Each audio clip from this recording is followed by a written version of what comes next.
I got this question recently. I'm a new manager and know that I shouldn't micromanage, but I'm not sure how to perform my role without being totally uninvolved. How do I make sure that work gets done well without actually micromanaging? It's a good question. Being micromanaged is totally annoying. Whether you've been micromanaged by your boss or your mother, you know it feels yuck. It's awful. But then why do we still struggle with it as managers? I get it. I struggled with it too. Are we supposed to just let go of all the work and hope that at the end it turns out the way we want it to? What if we just have a high standard of excellence and we want our teams to rise to the occasion? Is that micromanaging? What do we do? There's a lot to talk about, so let's get into it.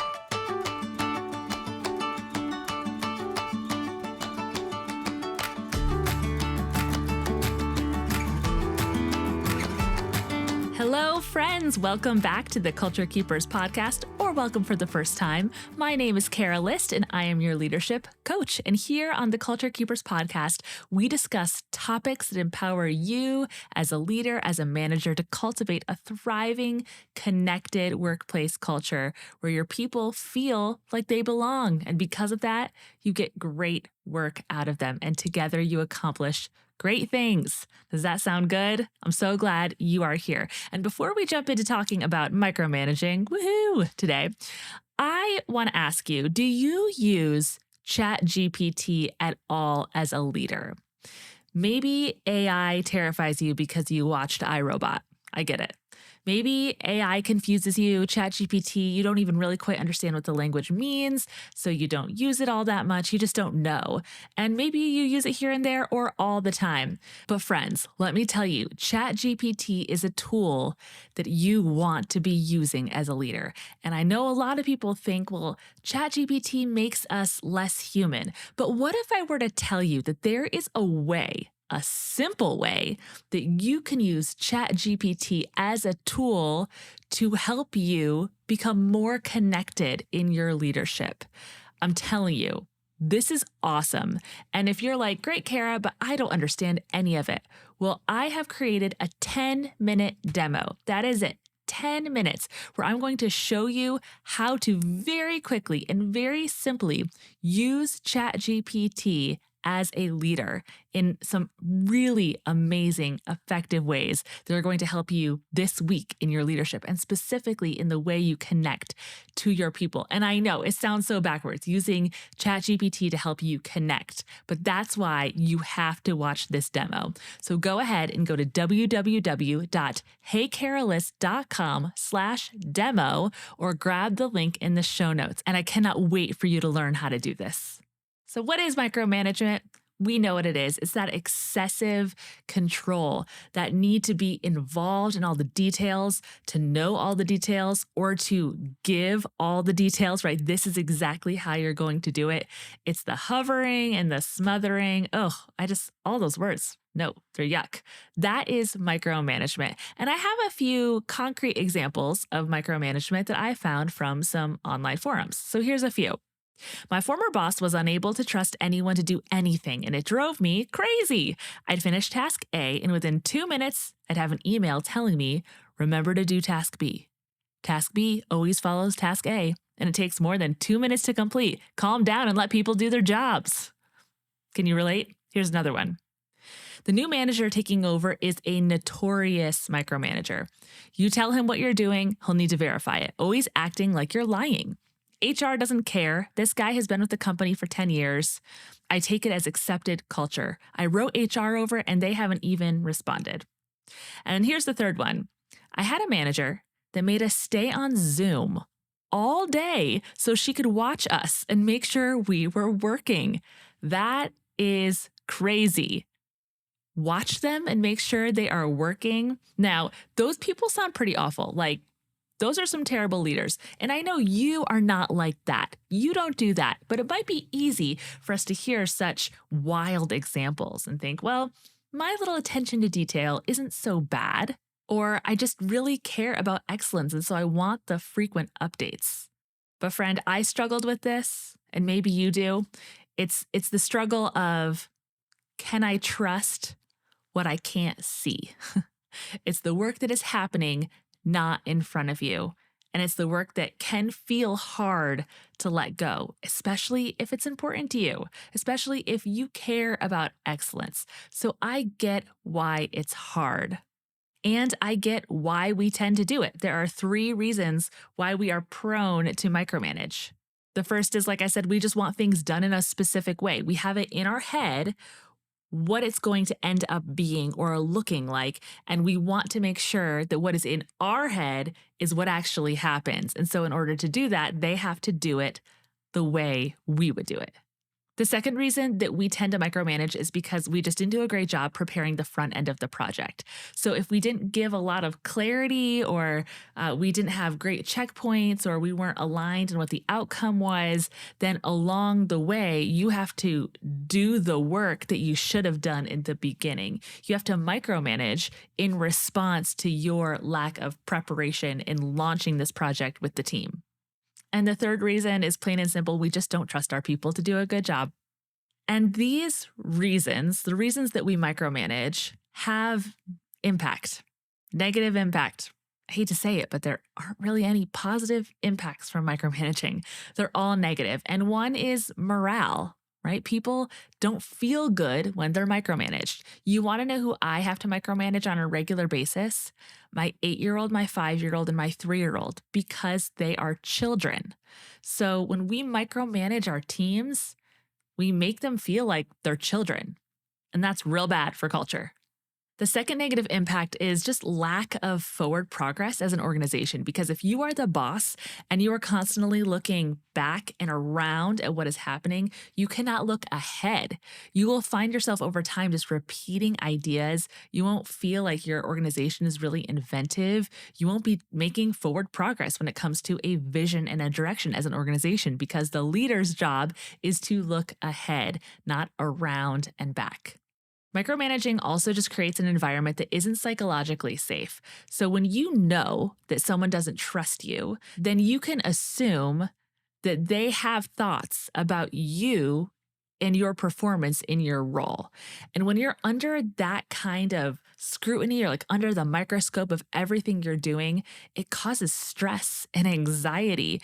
And because of that stress and anxiety, you don't produce the work that you could be producing in a more psychologically safe environment. Micromanagement produces dependent teams, teams that need direction now, right? Why would they take their own steps when they feel so unsafe or insecure because of what the leader has been doing, right? They don't feel like they can make those steps. They have to go to you every time. We have created a dependent culture and our people aren't growing. So we're not getting new ideas. We're not stretching and trying new things. We're squashing opportunities that might be right there under our noses because we have created a dependent team culture. And finally, an impact, and these are just a few, obviously, but it's just resentment towards the manager.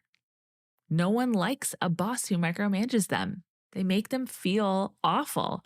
And there is no great relationship building happening when there is a leader that is consistently micromanaging their team. All there is resentment for that leader. Whew, that was a lot of bad news. That made me sad. I don't like being sad. Okay, let's turn it around. So you don't want to be a micromanager, right? That's what we got from all that. You don't want to be that. And again, I just want to highlight that I gave some really dramatic examples, but we can do this without even realizing it. We can do it with good intentions, but that really isn't an excuse. We have to stop. So here's the good news. Being an involved and supportive manager is effective. And that is different than being a micromanager. Did you hear what I said? Involved, supportive. Those are good things. Those are effective things. And those things oppose being a micromanager. So what can we do to evaluate how we're doing in our role as a leader, as a manager when it comes to micromanagement? And how can we avoid common pitfalls moving forward so we don't end up being like those bad bosses I talked about earlier? So one of the ways you can do that is to consider the trust equity you have with your team. And when I say trust equity, I mean the trust that you have built with them over time in relationship. So trust that you extend to them and trust that they extend back to you. And you evaluate that by simply asking yourself, do I trust my team? And more specifically, do I trust my team to get the work done well? And the answer might be no. And if it is no, then you have to ask some follow up questions.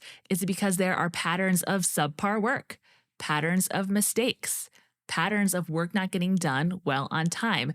So, if that's why you feel like you don't trust them, then you need to decide what you're going to do about that. What are you going to do about the performance problems that you see in your team? Have your directives been clear?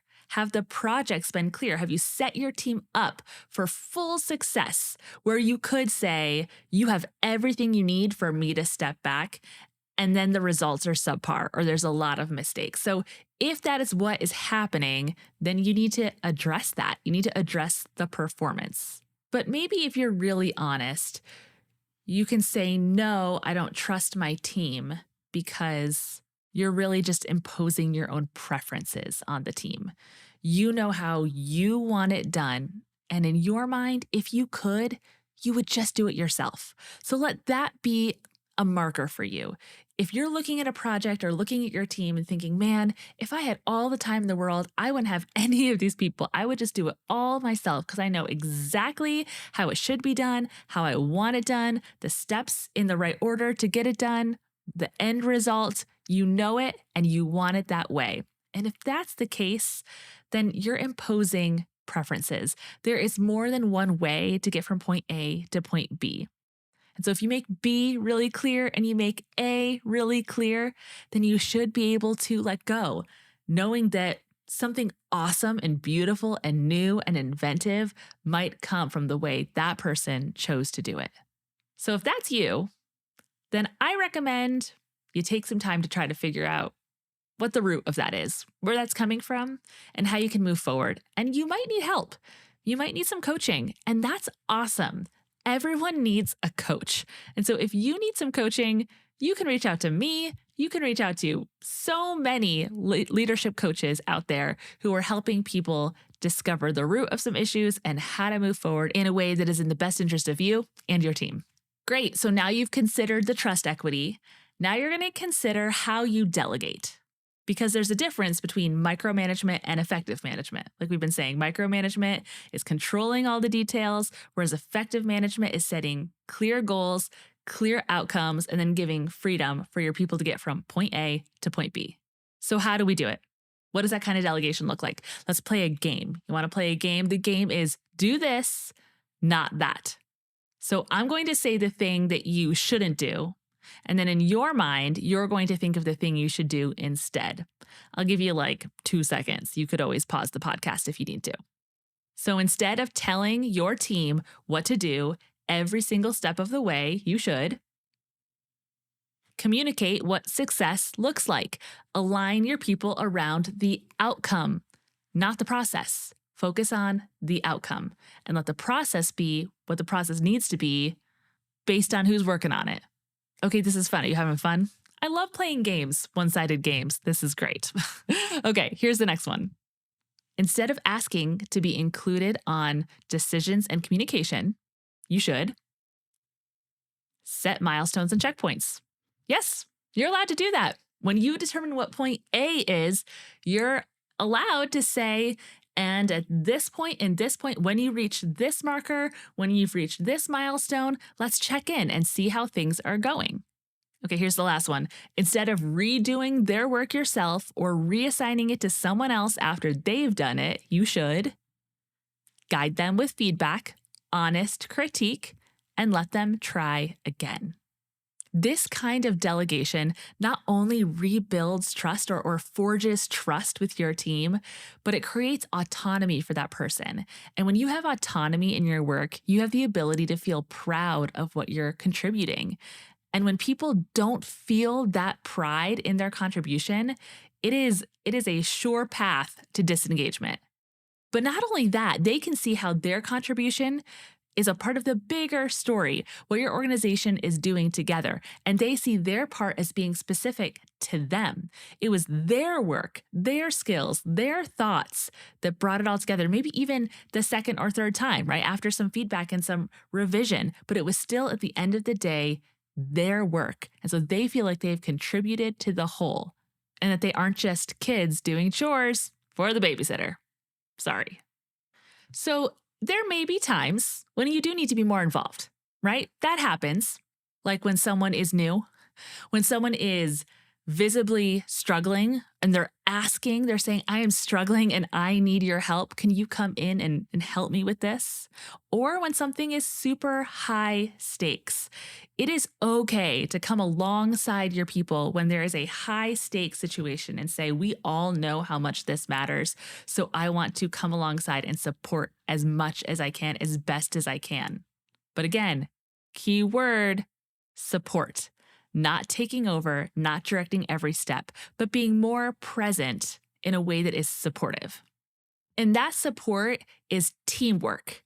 It's not you overpowering and saying, my support is telling you what to do. It's saying, I'm curious about these things.